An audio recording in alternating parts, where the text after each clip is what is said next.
ngayong araw, boy, gusto kong mapil. Maging isang boss. Mr. Gavin Kapinpin! Tunay na award po, yung makapagpasaya tayo ng tao at saka mahalin tayo ng tao. Maraming salamat po. So, ngayong araw po, lolokohin natin yung pamilya ko. And at the same time po, susupresahin natin yung pamilya ko. Kasi ngayong araw po, magbubos-bosan ako! Magbubos-bosan po ako na isang kumpanya. Yung po yung panloloko natin sa kanila ngayon, kaya nakaganito. Kumbaga, ang atake natin ngayon, a day in a life as a boss. Yung kumbaga, isa ka sa may-ari ng kumpanya. Pero sabi ko sa inyo kanina, yun yung panloloko natin. At sabi ko rin kanina, meron ako ipang susurprise sa pamilya ko. Kasi yung sinasabi kong surprise na yun, na akala nila, niloloko ko sila na isa ako sa may-ari ng kumpanya. Hindi nila alam, isa na po talaga ako sa may-ari ng kumpanya! At yung sinasabi ko kung kumpanya na to, ito po yung Creativity Management Inc. na hindi lang po ako basta-basta nandoon, isa na nga po ako sa may-ari ng kumpanya na yun. Kaya sobrang kilig ko po dahil sila kasi ayaw nilang maniwala. Parang nag-aano na po ako sa kanila, ayaw nilang maniwala sa akin. Kaya bibiglain ko na lang po sila. At saka po hindi po basta-basta yung position na binigay sa akin ng kumpanya na yun. Again, isa na po akong CMO ng kumpanya na ang ibig sabihin po na CMO ay hindi ko rin alam kung ano ibig sabihin. Andito sila sa glass house. Papakita natin sila.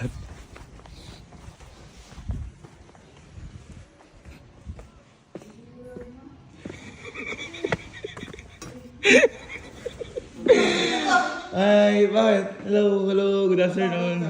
Parang boss niya na. Boy, ngayon lang kita nakita na ganyan ah. Tsaka sa photoshoot lang? Oo. Bakit? Ano mali? Ano mali ang suot ko? Wala naman, saan ka pa pupunta? Wala naman eh, ang mali boy. Ba't Anong saan ka pa pupunta? Saan tayo pupunta? Ba't di pa kayo nakagaya? saan pa pupunta? Tingnan mo na kagaya ka na. Kasi ngayong araw, boy, gusto kong mapil. Maging isang boss. Boss? Boy, nasa bahay ka lang lagi. Gusto mo maging boss? Kumbaga, isa ako sa may-ari ng kumpanya. Paano magkakakumpanya? Wala kang ano. Mga tawa to. Parang walang tiwala Sa sa... kumpanya, lagi ka sa bahay. Gusto mo mangarap ng gano'n? Masama ba mangarap? Gusto ka nga magiging boss? Nasa bahay ka lang lagi? Kaya nga kunyari, a day in a life as a boss. Mga galing yung tirada. Kaya nga nakaganto ko eh. Kaya ngayon, boy, may attend na tayo na isang party. Mag-ano kayo, mag long stage kayo, pero huwag kayo mag-quote para ako yung boss. Mag-long sleeve kami? Para puro itim din yung kalain nyo. Para kunyari, parang ano tayo, gang, mga ganun. Sinigang. Tindi mo boy. Boss yung dati niya. Supportahan nyo naman ako kahit minsan lang. Diyos ko, kahit kung mga kunyari lang, minsan, di ba masama mangarap? Tama. Ang mali, walang pangarap. Diba? O sige na, gumiyak na kayo. Sige na. Ito. Pag ako naging boss talaga, Gagayak na nga, susuportahan ka na nga. sinasabi ko sa'yo, fired ka kagad sa kumpanya ko. Yes, boss! Yes, boss! Ayan, oy. Ano ba? Pil na pil mo ah. Lupit to. Kaya ganito ako, dapat lagi kang galit. Bakit lagi galit? Seryoso ako dapat sa buhay. Ah, tama. Kasi Boss, syempre, boss ka, ganyan. oo. Pakita ka pag kunyari boss ka na. Hindi mukhang uwi. Ay, tara. Ano guys? Tara. Tagal naman ang mga sekretary ko. Boss, ano po yung kailangan niyo, boss? Ikaw. Para bilisan mo, sasaraduhan ka na. Sila sir lagi nagbabantay sa atin kapag yung may mga event na ganito. Kahit wala naman talagang dumadating sa atin. Sir, di na kayo, sir. Very good. May kainan dito ah. Very good. May kainan na. Waiter ka po na. Uy, wala pa. Wala pa. Grabe ka naman, boss. Hello po. Hello. Good afternoon, yesterday lang. Sir, sa VIP ka po. Kasi sila... Uy, kita mo, sabi ni Mama, saan Mama ko? Sir Allen. VIP. Pwede na mag-dip. Panyero! Uy, Ay, ito. Panyero.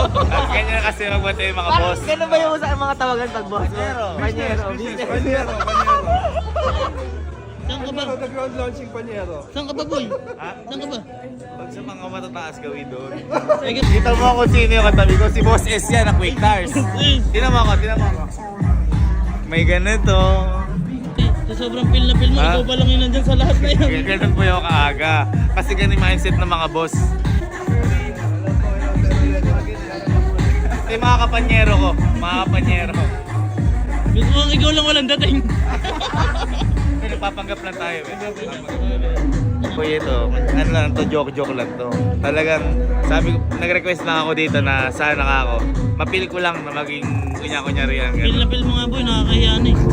Our next Ayun, mga boss speaker, talaga. mga tiga-kabanatuan. Our next Ayun, mga boss speaker, talaga. mga tiga-kabanatuan, magingay.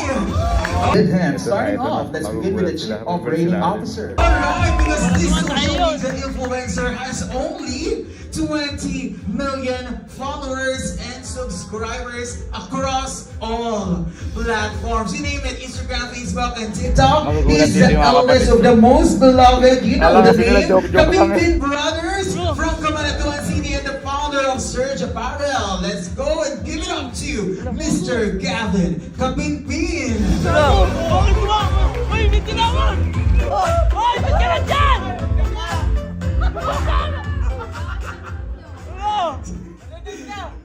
Uy, bumaba ka dyan! Sa receiver. Hello po sa... Akala nyo joke lang. Ayaw po kasi maniwala nung pamilya ko na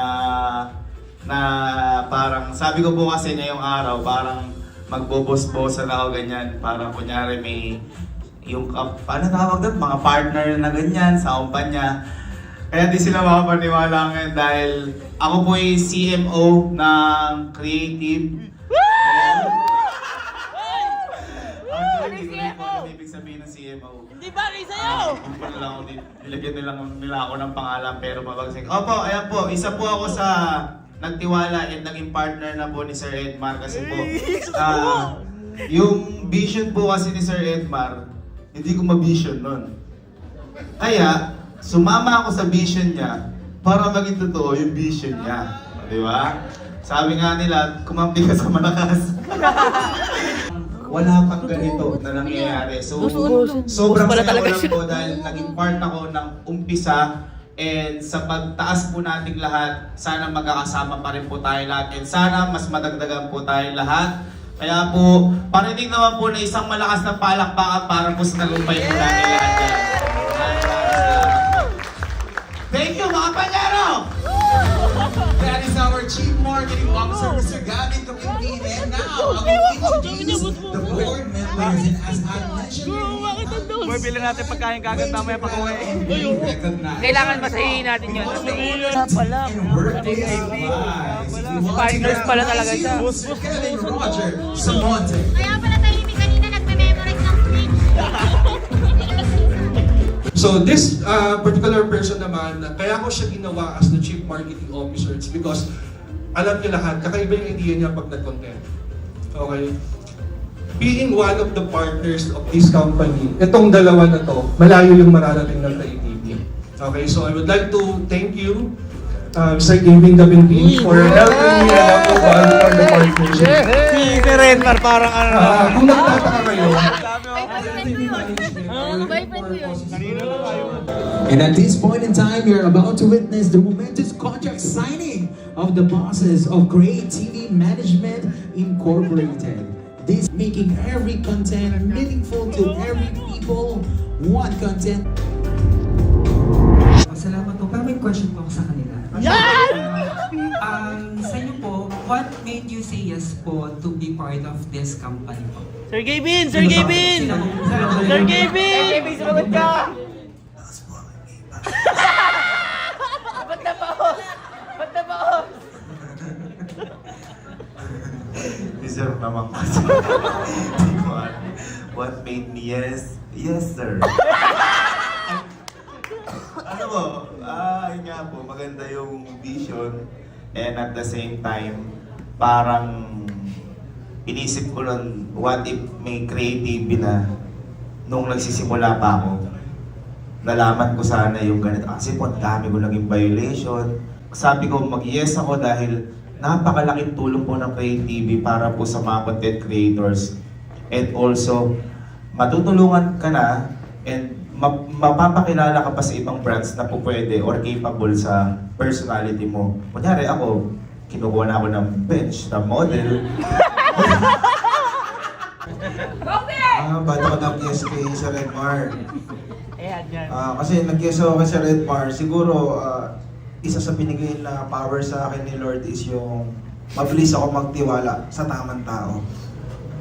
Except sa asawa ko. And yun, first impression ko pa lang kay Sir Edmar, sinabi ko, mapagkakatiwalaan yung tao na to kasi matangkad. Pero mapagkakatiwalaan ko rin si Gavin. Hindi matangkad, oh. Yan, sana po may natutunan po kayo sa explanation ko. Lahat po tayo, pantay-pantay na nandito. Lahat po tayo, gumagawa po tayo ng legacy. Ang pinakamagandang trophy po natin, nakakatulong tayo sa pamilya natin at saka nakakatulong tayo magpaangat ng mga kaibigan natin. Maraming salamat po sa inyo lahat. Kung sino man po unang makakompleto na to, wala po yan. Award lang yan. Ang tunay na award po. Yung makapagpasaya tayo ng tao at saka mahalin tayo ng tao. Maraming salamat po.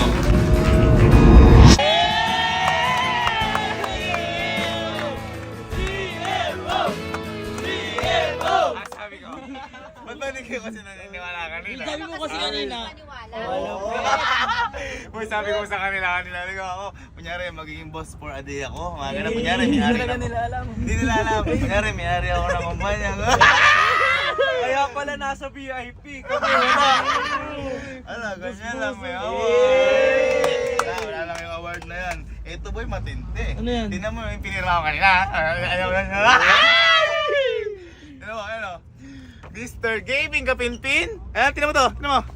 Chief Marketing Officer! Pala meaning ng CMO. Oh, kala ko corn beef nga.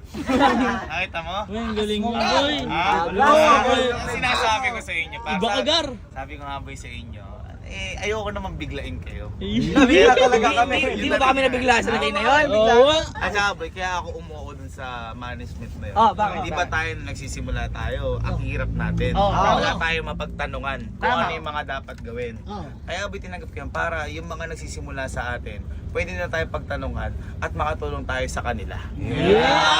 Tsaka boy, kahit ako boy kasi na matagal na yun 3 years na ako na nagbablog, maraming pa rin akong tanong. Kaya may matututunan din ako sa kanila, may matututunan sila sa atin. Yeah, At lalo tama. na sa may kumpanya nila. Tama! Guys, this is for you, all of you guys! Yeah! For you, mama. May anak ka lang. CMO! Yeah! CMO! Malaking milestone sa atin to. Say Great TV! Great TV! Parang wag pala Great TV. Say CMO. Okay lang.